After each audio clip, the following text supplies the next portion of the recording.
Assalamualaikum warahmatullahi wabarakatuh. Bismillahirrahmanirrahim.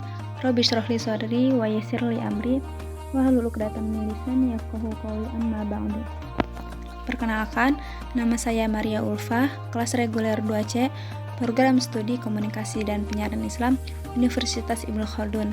Pada kesempatan kali ini, saya akan mempresentasikan 8 materi yang telah saya pelajari untuk memenuhi ulangan akhir semester dengan mata kuliah Ulumul Quran. Berikut 8 materi yang telah dipelajari, yaitu yang pertama ada kategorisasi surat Al-Quran, yang kedua ada permisalan dalam Al-Quran, yang ketiga ada 4 klasifikasi dalam tafsir Al-Quran, yang keempat ada i'jaz Al-Quran atau mukjizat Al-Quran, lalu yang kelima ada disiplin ilmu dalam Al-Quran, yang keenam ada adab terhadap Al-Quran, yang ketujuh ada hikmah pengulangan ayat di dalam Al-Quran, dan yang kedelapan yaitu ada hukum terjemah dalam Al-Quran. Nah, kita akan bahas satu persatu. Yang pertama yaitu tentang kategorisasi surat Al-Quran. Nah, jadi surat-surat di dalam Al-Quran ini memiliki nama tersendiri atau istilahnya tersendiri gitu. Nah, ada yang disebut dengan surat-surat tambahan atau al-mufassalat. Nah, yang termasuk dalam kategori al-mufassalat yaitu surat Al-Hujurat sampai dengan An-Nas. Nah, lalu ada lagi nih kategori surat-surat panjang atau mutawalats. Atau ada lagi kategori yang memiliki pendahuluan. Nah, yaitu dinamakan surat-surat yang termasuk kategori hawamim atau keluarga hawamim ya, atau keluarga surat pembuka yang diawali dengan hamim. Nah, untuk kategori keluarga hawamim itu ada surat Ghafir, surat Al-Fussilat, surat Asy-Syura, surat Az-Zukhruf, Ad-Dukhan, Al-Jasiyah, dan Al-Ahqaf. Nah, jadi ada 7 surat di dalam kategori Al-Hawamim ini, dimulai dari surat ke-40 sampai dengan surat ke-46. Nah, lalu kategori surat-surat yang diawali dengan hamim ini memiliki keutamaan-keutamaan tersendiri yang disebutkan di dalam Ulumul Quran dan disebut di dalam hadis yang berkaitan dengan fadilah surat-surat yang masuk dalam kategori hawamim, yaitu surat-surat yang jumlahnya ada 7 tadi. Nah, Nabi SAW bersabda, surat-surat yang diawali dengan hamim itu ada 7, dan juga pintu neraka itu ada 7. Nah, maksudnya apa sih? Nah, jadi maksudnya tuh mereka itu berdiri di depan pintu neraka sambil berdoa, "Ya Allah, jangan Engkau masukkan dari satu pintu ini orang yang beriman kepadaku." Atau orang yang membaca dari 7 surat ini kemudian mengamalkan isinya, ia yakin dengan kandungan ayat-ayatnya, maka jangan sampai mereka masuk ke neraka jahanam. Nah, jadi sangat Masya Allah gitu. Ketujuh surat ini yaitu akan menjadi benteng yang siap menjadi garda terdepan untuk menyelamatkan kepada siapa saja yang mereka dulu di dunia ini pernah membaca surat yang diawali dengan surat Hamim tadi, seperti yang telah disebutkan oleh Nabi SAW. Nah, jadi Masya Allah banget, ketujuh surat ini bisa menyelamatkan kita dari api neraka gitu.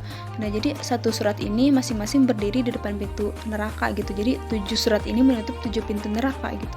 Jadi bisa menyelamatkan kita dari api neraka. Nah, itu keutamaannya.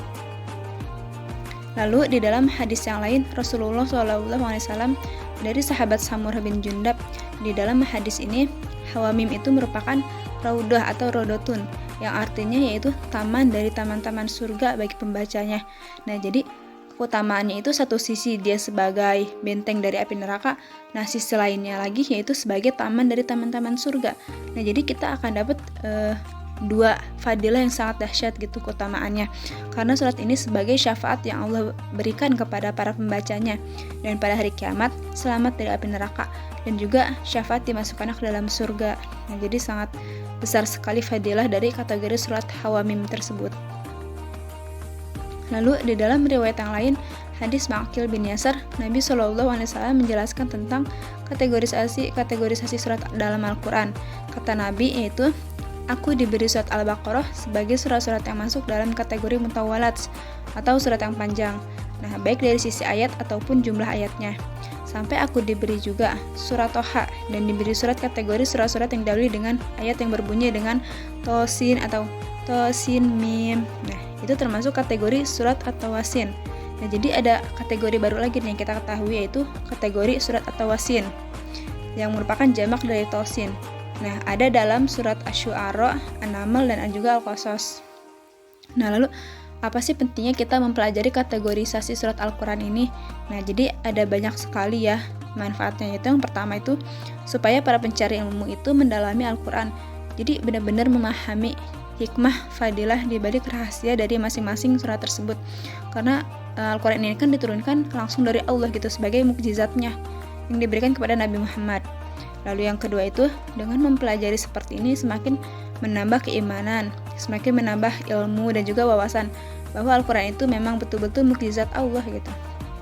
Lalu yang ketiga itu semakin yakin bahwa Al-Quran itu sebagai penyempurna dari semua syariat yang Allah turunkan di muka bumi ini. Lalu yang terakhir itu ada Al-Quran sebagai penyempurna daripada kitab-kitab yang Allah turunkan kepada para nabi dan rasul. Jadi kitab sebelumnya itu kan yang Allah turunkan itu kan ada banyak sekali ya, namun diringkas menjadi 4, yaitu kitab Taurat, Injil, Zabur, dan juga Al-Quran. Nah, dari semua kitab yang ada di muka bumi ini disempurnakan menjadi satu kitab, yaitu kitab Al-Quran. Jadi sangat Masya Allah, Al-Quran itu sudah mencakup semua ilmu yang ada di dalam semua kitab yang ada di muka bumi ini. Jadi penting banget untuk kita mempelajari Al-Quran, mentadaburinya, dan selalu berinteraksi dengan Al-Quran gitu. Nah, lalu masih dalam kategori keluarga Al-Hawamim, dari Anas bin Malik radhiyallahu an, Nabi SAW bersabda, Allah Subhanahu wa taala telah memberikan kepadaku 7 surat panjang, nah sebagai penyempurna dari kitab Taurat, dan aku diberikan surat-surat yang kategori Ro, artinya surat-surat yang diawali alif lam ro atau alif lam mim ro ini. Nah, jadi Ro itu disebut kategori surat Ar-Ra'd. Nah, baru lagi nih kategori baru lagi yaitu surat Ra'd yang terdapat pada surat Yunus, Yusuf, Ar-Ra'd, Al-Hijr.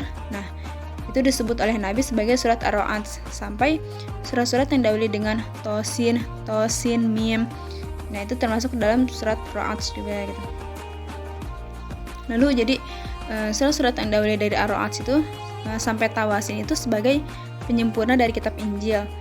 Lalu kata Nabi itu antara Tawasin sampai Al-Hawamim itu sebagai penyempurna dari kitab Zabur gitu. Yang Allah berikan fadilah itu kepada Nabi Muhammad aja gitu, dengan surat Hawamim dan surat Mufassal. Nah, maka merupakan keutamaan yang Allah lebihkan kepada Nabi Muhammad yang gak diberikan kepada nabi-nabi sebelumnya gitu. Jadi cuma diberikan kepada Nabi doang. Nah, lalu dalam ayat lain Nabi Muhammad SAW mengatakan kategori surat Al-Hawamim yaitu 7 surat tadi yaitu sebagai perhiasan. Nah, jadi keutamaan lainnya itu sebagai perhiasan atau sutranya Al-Quran. Jadi penting banget untuk kita bahas ya, karena 7 surat tadi sebagai intisari dari kandungan-kandungan yang ada di dalam Al-Quran. Nah, ini baru dari sisi pengkajian fadilah aja nih kita mempelajari yang masuk dalam kelompok Hawamim. Nah, masih banyak lagi yang perlu kita bahas gitu untuk menunjukkan lebih dahsyat gitu dari kandungan isinya. Nah, kita akan bahas yaitu tentang apa saja sih kandungan yang terdapat di dalam kategori Al-Hawamim. Nah, yaitu yang pertama ada wahdaniyatullah, yaitu berkaitan dengan mentauhidkan Allah, mengesahkan Allah kayak gitu. Jadi intinya tuh tentang masalah akidah gitu, dan mengikhlaskan kalau kita itu beribadah hanya untuk Allah gitu, bukan untuk yang lainnya. Jadi intinya adalah akidah. Dan surat-surat yang diawali dengan Hamim tadi semuanya tidak lepas dari materi-materi atau tekanan-tekanan yang di dalamnya itu berupa akidah gitu. Nah, lalu yang kedua itu tentang hari akhir, yaitu hari kiamat. Nah, Nabi diperintahkan untuk memberikan peringatan nih kepada kita umatnya tentang bagaimana hari kiamat nanti, yaitu bagaimana hari yang sangat menakutkan gitu. Jadi berkaitan dengan hari kiamat yang merupakan rumah abadi, tempat kembalinya kita yang kekal gitu. Bagaimana pemandangan akhirat, surga neraka, lalu pemandangan ancaman neraka gitu. Nah, semuanya itu disebutkan di dalam surat-surat yang termasuk kategori Hawamim tadi. Lalu yang ketiga itu tentang bagaimana alam kebangkitan, yaitu bagaimana manusia dibangkitkan. Lalu yang keempat itu berkaitan risalah yang dibawa para nabi. Nah, jadi kita itu diperintahkan untuk meniru akhlak para nabi pembawa risalah gitu. Jadi tugas-tugas para malaikat, doa para malaikat, dan lain-lainnya. Yang kelima itu bicara tentang konsep wahyu. Nah, jadi sebagai landasan hidup manusia, Al-Quran diturunkan dari Allah yang Maha Aziz, Maha Alim gitu. Al-Quran itu diturunkan bukan produksi manusia gitu, bukan produk budaya lokal. Jadi benar-benar Al-Quran itu murni wahyu yang diturunkan Allah langsung dari Allah sendiri gitu, bukan melalui perantara manusia gitu, tapi melalui Nabi Muhammad yang diturunkan sebagai wahyu gitu kepada Nabi Muhammad untuk pedoman hidup umat Islam. Lalu yang keenam itu ada tentang kisos, itu cerita-cerita Nabi, cerita orang-orang terdahulu, dan sejarah itu terulang gitu. Nah, dengan sejarah yang terulang ini akan memperkuat keimanan kita gitu. Jadi saat kita baca dalam surat-surat Hawamim juga umat yang ingkar juga akan dibahas gitu. Jadi kita akan mendapat banyak pelajaran gitu kalau kita benar-benar mempelajarinya. Lalu yang ketujuh itu ada tentang berkaitan rintangan dakwah yang muncul dari orang-orang pendusta. Itu contoh-contoh pendusta sebagai tantangan dakwah gitu. Jadi namanya dakwah itu kan gak akan berjalan mulus gitu, pasti ada aja rintangan-rintangannya. Nah, lalu kita akan bahas materi yang selanjutnya, itu materi kedua atau materi ke-9 ya. Nah, lalu ada permisalan dalam Al-Quran. Nah, permisalan dalam Al-Quran ini memiliki banyak sekali faedah dan juga tujuan-tujuannya gitu. Jadi nggak asal permisalan aja gitu, tapi mempunyai makna. Yang pertama ada tazkir atau memberikan peringatan. Yang kedua ada mau'idhah atau motivasi atau larangan. Yang ketiga ada i'tibar atau takrir, yaitu mendekatkan sesuatu yang abstrak menjadi konkret gitu, yang bisa dicerna dengan indera gitu, karena akan memberikan efek terhadap jiwa manusia gitu di dalam memberikan nasihat ataupun peringatan. Nah, jadi amsal di dalam Al-Quran itu sebenarnya sudah banyak dibahas di dalam kitab Al-Itqan Imam Asyuti dan juga kitab-kitab yang lainnya. Nah, lalu Nabi SAW bersabda di dalam riwayat Imam Al-Baihaqi, itu sesungguhnya Al-Quran itu turun dengan 5 perkara. Nah, apa sih 5 perkara itu? Antara lain halal, haram, ayat-ayat yang muhkam, ayat-ayat yang mutasyabih, dan juga permisalan-permisalan. Nah, maka nasihat Nabi adalah amalkan yang halal dan jauhi yang haram. Ikuti ayat-ayat yang muhkamat dan imanlah dengan ayat-ayat yang mutasyabihat, dan ambillah iktibar, pelajaran ibrah dari amsal. Nah, jadi permisalan di dalam Al-Quran itu sebenarnya secara garis besar itu dibagi menjadi 2. Ada amsal yang zohiroh atau tekstual. Nah, jadi maksudnya tuh permisalan yang tampak jelas di kalimat tersebut ada kata-kata permisalan. Jadi yang secara teks itu orang bisa langsung paham kalau itu tuh ada permisalan gitu. Seperti ada kata daraballahu masalan. Nah, kan ada kata masalan itu kan menunjukkan permisalan gitu. Nah, juga ada lagi masaluhum. Nah, seperti itu dan lain-lain. Lalu untuk yang selanjutnya itu ada amsal yang sifatnya kaminah atau kontekstual. Nah, jadi ini tuh nggak seperti yang zohiroh gitu. Jadi yang kontekstual ini atau yang kaminah ini dia nggak langsung disebut dengan kalimat permisalan gitu. Jadi kayak tersirat gitu. Hanya saja secara kontekstual itu maksudnya ada pesan permisalan gitu. Cuma nggak langsung orang baca itu langsung paham. Nah, beda sama yang tekstual tadi. Nah, lalu di dalam permisalan ini ada beberapa rukunnya. Antara lain yang pertama dari segi perumpamaannya, yang kedua alat yang dipergunakan untuk perumpamaan, yang ketiga yang diserupakan, yang keempat sesuatu yang dijadikan perumpamaan. Nah, kita mungkin agak sulit ya kalau misalnya kita melihat atau baca sekilas kayak gini aja. Nah, kita perlu mendalami lagi. Nah, untuk agar pemahaman kita lebih meningkat, saya akan jelaskan melalui contoh-contohnya agar lebih paham gitu. Nah, untuk contoh permisalan ini yaitu jadi bagaimana misalnya orang-orang musyrik itu, sifat orang musyrik, gambaran kehidupan orang yang menyekutukan Allah itu seperti apa digambarkan sama Allah gitu, dibuat perumpamaan. Nah, lalu bagaimana sih cara untuk menggambarkan sesuatu yang sangat banyak dan abstrak itu agar menjadi konkret gitu. Nah, maka dibuat permisalan oleh Allah. Misalkan perumpamaan orang-orang yang mengambil pelindung, sandaran dari selain Allah itu, atau bersandar misalnya pada jabatan, popularitas, kepentingan hawa nafsu, kecantikan, ketampanan, dan lain-lain, atau bahkan menyembah berhala. Nah, orang semacam itu diibaratkan seperti laba-laba. Allah sebutkan di dalam surat Al-Ankabut ayat 41. Nah, kenapa sih laba-laba? Karena laba-laba itu bergantung di atap-atap rumah kita gitu. Ketika dia bergantung pada rumahnya, maka saat misalnya kita nggak perlu mengkaji tentang bagaimana sih bentuk Allah, bagaimana sih bentuk para malaikat, nabi, dan lain-lain. Jadi kita nggak perlu mengkaji seperti itu gitu. Jadi kita cukup meyakini aja, cukup beriman aja kalau Allah itu ada, malaikat itu ada gitu, dan harus kita yakini aja gitu, nggak boleh sampai meneliti banget sampai jauh gitu. Lalu untuk materi yang ke-11 itu ada i'jaz Al-Quran atau kemukjizatan Al-Quran. Nah, kemukjizatan Al-Quran adalah bukti kebenaran risalah yang dibawa oleh Rasulullah. Keajaiban mukjizat Nabi Rasul terdahulu itu sifatnya hisiah ya. Adapun mukjizat Nabi Muhammad itu sifatnya akliyah. Jadi hal-hal yang sifatnya empiris, hal-hal yang bisa terlihat panca indera. Nah, tapi Nabi juga diberikan mukjizat berupa hal-hal yang sifatnya hisiah. Nah, contohnya itu misalnya terbelahnya bulan, keluarnya air dari jari Rasulullah, dan lain-lain. Sebenarnya banyak mukjizat hisiah yang Allah berikan kepada Nabi Muhammad. Tapi mukjizat yang sifatnya akli itu bertahan sampai kiamat. Apa sih? Yaitu Al-Quran. Al-Quran itu sifatnya khalidah atau abadi. Nah, kemukjizatan Al-Quran ini terjaga sampai kiamat, bahkan sampai surga.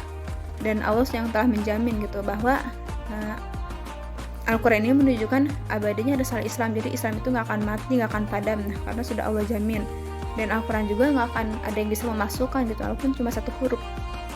Dan juga yang lainnya, kemukjizatan lainnya yaitu Al-Quran itu bisa dihafal gitu, walaupun 30 juz, tapi udah banyak tahfiz Quran yang sampai hafal Al-Quran, bahkan memahami makna-maknanya, memahami isi kandungannya gitu. Beda sama kitab agama lain yang nggak bisa dihafal gitu. Nah, lalu jadi segala sesuatu yang ada di dunia ini dan di akhirat ini semuanya sudah dijelaskan di dalam Al-Quran, surat Al-An'am ayat 38 dan surat An-Nahl ayat 89 yang dinukil oleh Imam Asyuyuti bahwa semua bidang ilmu telah termaktub atau tercantum di dalam Al-Quran. Dan jadi semua ilmu itu sudah dibahas di dalam Al-Quran. Bahkan masalah kedokteran, pelautan, pertanian, semuanya sudah Allah bahas di dalam Al-Quran gitu. Jadi kita tuh harus kembali kepada Al-Quran yang merupakan pedoman hidup kita gitu. Di dalam hadis Rasulullah SAW bersabda, telah terjadi fitnah. Lalu ditanyakan kepada beliau, apa solusi dari fitnah itu?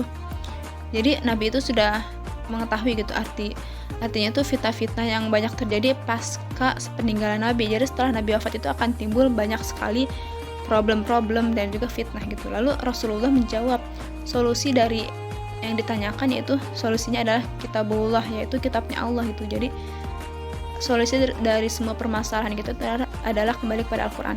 Karena di dalam Al-Quran itu ada berita tentang apa yang terjadi sebelum dan setelah kita gitu. Jadi Al-Quran itu benar-benar membicarakan secara detail semua peristiwa dari masa lalu, masa mendatang, sampai masa sekarang gitu.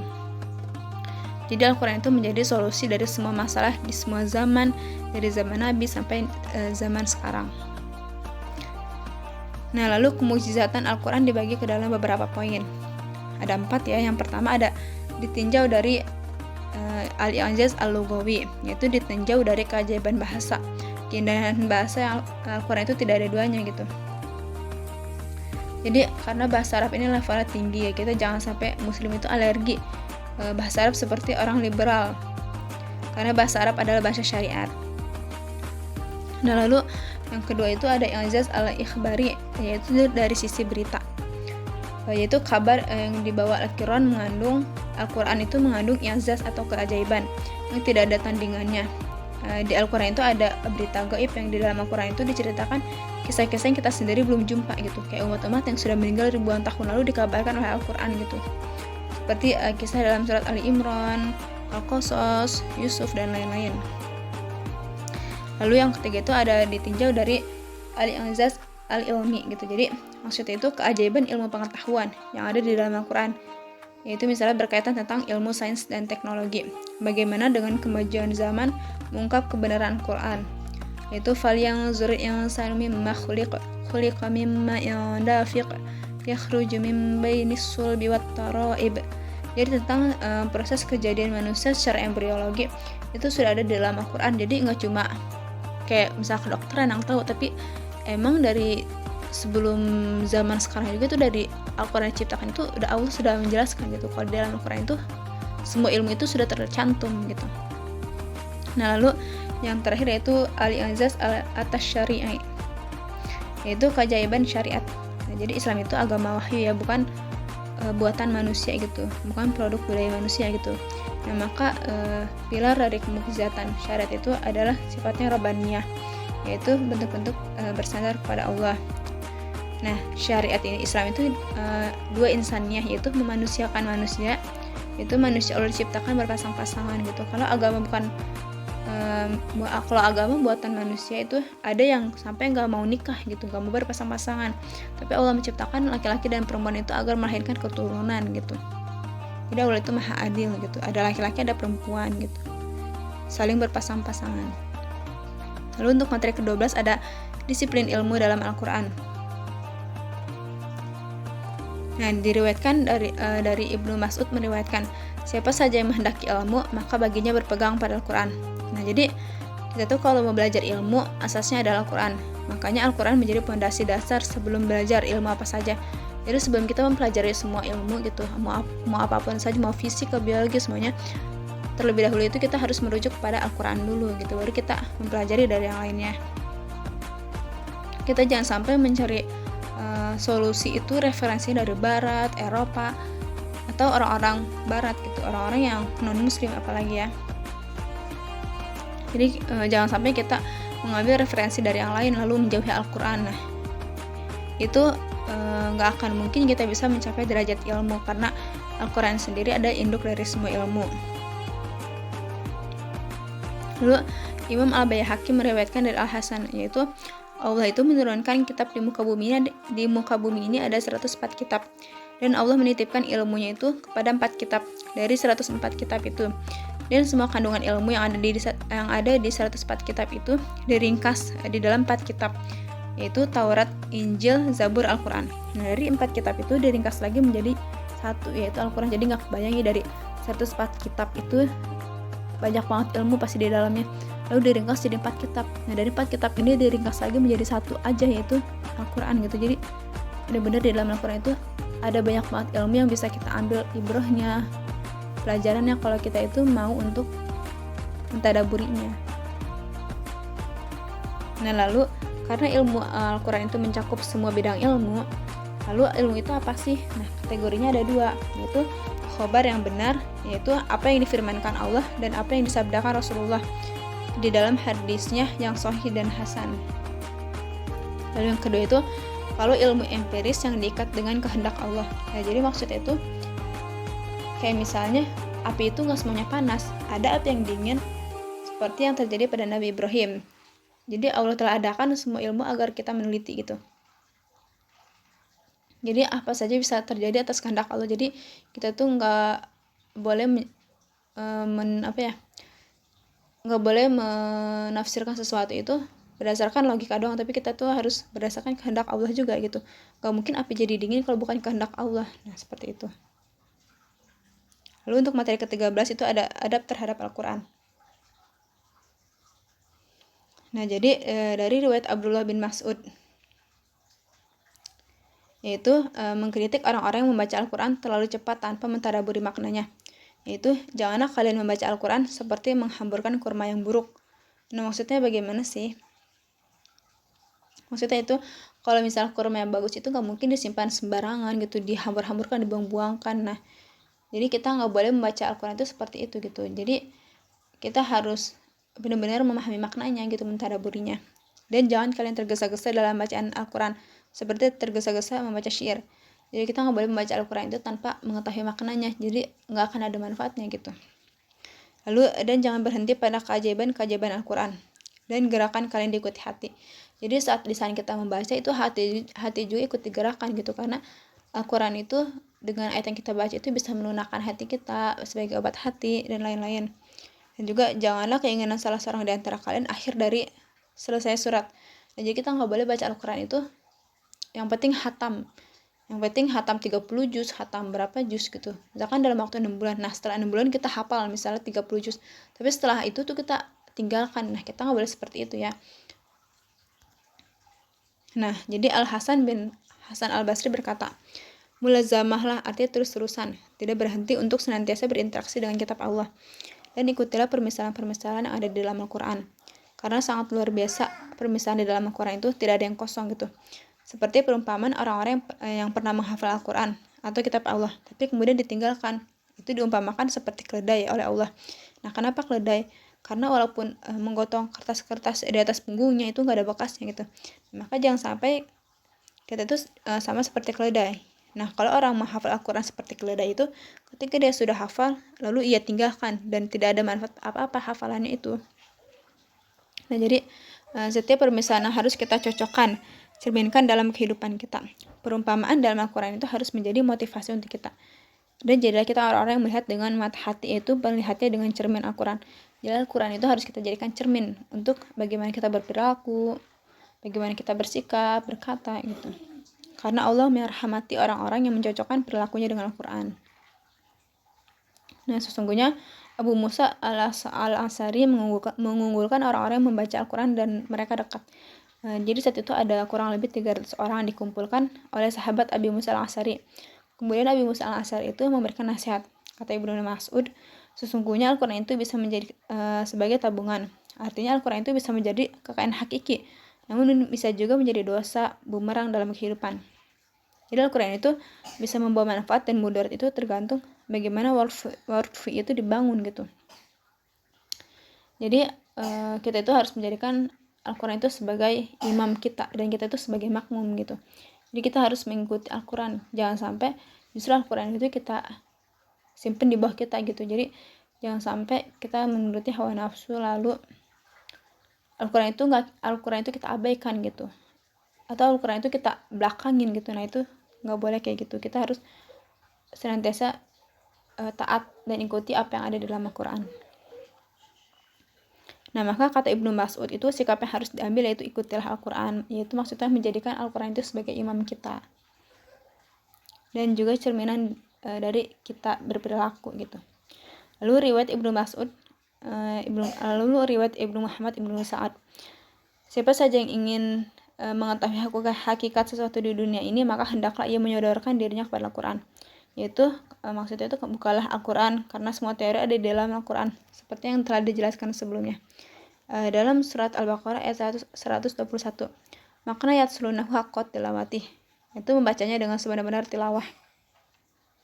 Jadi kita harus membaca dengan sebaik-baik bacaan gitu. Jadi nggak asal baca aja, tapi harus kita sambil pahami maknanya.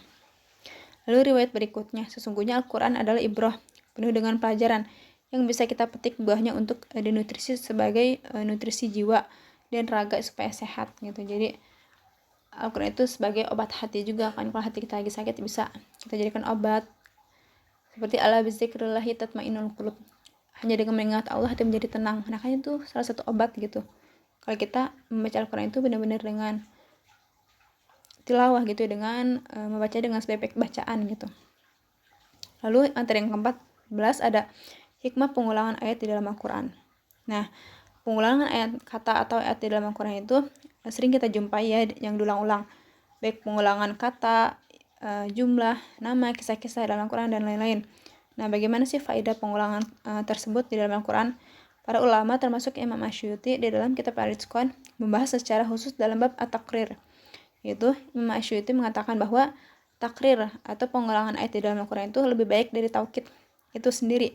Tapi ada sisi keindahan dari balaghah, sastra fasahah gitu, memiliki nilai yang sangat tinggi. Jadi tidak hanya sekedar untuk menguatkan, dan pengulangan ayat di dalam Al-Quran itu termasuk bagian dari kefasihan yang ada di dalam Al-Quran. Lalu apa saja tujuan atau faedahnya? Antara lain, yang pertama untuk at-takrir, yaitu untuk pemantapan. Lalu ada takkid atau untuk penguatan. Yang ketiga ada ziyadatu tambih atau menambah peringatan. Yang keempat ada khawatir lupa atau memperbarui ingatan. Nah, saya akan jelaskan satu persatu ya. Maksudnya itu, yang pertama itu at-takrir, yaitu pemantapan. Yaitu bagaimana untuk menetapkan, mengokohkan kalimat. Kalau sering diulang itu kan pasti akan membekas gitu. Nah, maka Allah mengulang-ulang dalam memberikan peringatan supaya kita mengambil pelajaran, supaya ilmu itu menetap, maka akan menjadi kokoh dan kuat dan mudah diamalkan. Lalu takkid itu untuk penguatan, itu seperti orang faham ayat fabi ayyi ala'i rabbikuma tukadziban. Allah mengulang-ulang itu supaya dikuatkan. Jadi tidak ada lagi yang bisa memberikan nikmat kecuali Allah gitu, dan harus disyukuri, jangan didustakan gitu, supaya ayatnya membekas gitu, dan manusia itu nggak boleh sombong. Lalu yang ketiga ziyadatu tambih, yaitu memberikan peringatan atas apa yang tujuannya menafikan atau prasangka atau tuduhan. Itu supaya peringatan itu nih, kayak misalnya kita manggil orang satu kali terus dia nggak dengar, nah maka harus diulang lagi supaya dengar gitu. Misalnya panggilan kedua, ketiga baru dia dengar. Nah seperti itu contohnya. Lalu yang keempat itu khawatir lupa, yaitu ketika kalimat panjang ya itu dikhawatirkan lupa yang pertama, maka diulang. Itu juga salah satu metode ketika satu ayat panjang, maka diulang untuk memperbarui ingatan supaya manusia itu nggak lupa. Lalu yang kelima ada mengikat pesan, itu manusia nggak lupa lagi wasiat yang sudah Allah pesankan, karena mendatangkan sifat atau pengagungan, itu supaya manusia menganggap hal yang perkara besar itu bukan kecil dan juga diremehkan. Jadi Allah ulang-ulang gitu, seperti takwa dalam surat Al-Hasyr itu diulang-ulang gitu ayat 18. Lalu yang ketujuh itu bisa menjadi satu metode dalam kehidupan kita, yaitu sesuatu itu kalau diulang akan matang gitu. Misalnya orang hafal itu kan nggak bisa cuma satu kali ngafal langsung hafal gitu, tapi harus diulang baru dia paham, baru dia bisa hafal gitu. Lalu yang kedelapan, yang terakhir ada pengulangan akan menjadi habit atau kebiasaan. Kayak misalnya kita punya skill juga, kan nggak mungkin kita biarin gitu aja kan, sekali kita coba nggak mungkin langsung meningkat gitu skillnya, tapi harus kita gali terus, ulang terus, nah baru akan meningkat seperti itu. Nah jadi pengulangan di dalam Al-Quran itu supaya Al-Quran itu meresap di dalam dada kita sehingga menjadi manhajul hayah, yaitu sebagai jalan hidup. Al-Quran menjadi fondasi di dalam kehidupan kita. Nah jadi contoh takrir atau pengulangan di dalam Al-Quran itu ada yang satu kata diulang-ulang dalam satu ayat, lalu ada satu kata diulang-ulang dalam 2 ayat, lalu ada pengulangan kisah Nabi, pengulangan ayat di surat yang berbeda. Nah, lalu masuk kepada materi yang berikutnya, yaitu tentang hukum terjemah Al-Quran. Nah, kenapa sih Al-Quran itu membutuhkan untuk diterjemah? Ya karena nggak semua orang paham bahasa Arab, dan Nabi Muhammad SAW diutus untuk seluruh umat gitu. Bayangin ya, di muka bumi ini ada beragam bahasa gitu, jadi nggak semuanya orang paham dengan bahasa Arab gitu. Kalau Nabi terdahulu itu diutus hanya untuk kaumnya tersendiri atau zona tertentu saja, tetapi Nabi Muhammad ini diutus untuk seluruh alam. Nah, karena manusianya global dari beragam bahasa, kurang lebih ada 500 bahasa di dunia ini, maka disinilah membutuhkan terjemah, perlunya terjemah. Dan terjemah ini sudah ada sejak zaman Nabi gitu. Lalu apa makna terjemah? Nah, jadi terjemah sendiri artinya mentranslate, memindahkan dari satu bahasa ke bahasa yang lain. Dan terjemah juga memiliki makna tafsir, sebagaimana dikatakan Nabi. Ketika Nabi memuja Ibnu Abbas, sebaik-baik penterjemah Al-Quran adalah Ibnu Abbas.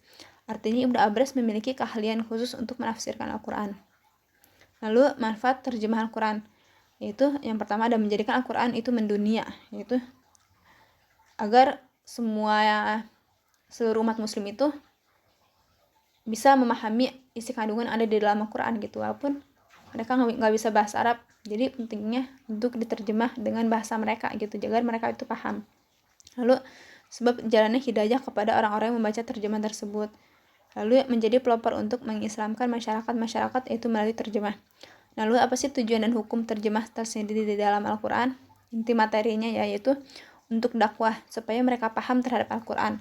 Sehingga dari beberapa pemaparan tadi menunjukkan bolehnya menterjemah Al-Quran, namun tentunya dengan syarat-syarat tertentu gitu, karena nggak semua orang boleh untuk menterjemahkan Al-Quran. Jadi ada syarat-syarat tertentunya. Nah, ulama-ulama yang membolehkan yaitu ulama-ulama Hanafiyah dan lain-lain, membolehkan menterjemah Al-Quran. Bahkan Salman Al-Farisi itu beliau menterjemahkan surat Al-Fatihah dalam bahasa Persia gitu. Jadi boleh agar kaum tertentu yang tidak paham bahasa Arab bisa memahami bahasa Al-Quran itu dengan bahasa mereka sendiri gitu. Nah, apa saja sih syarat-syarat penterjemah? Yaitu yang pertama, lafaz yang murni, yaitu menukil dari satu bahasa Arab ke dalam bahasa setempat gitu, atau ke dalam kata setempat. Lalu yang kedua, menterjemah satu makna kemudian menjelaskannya.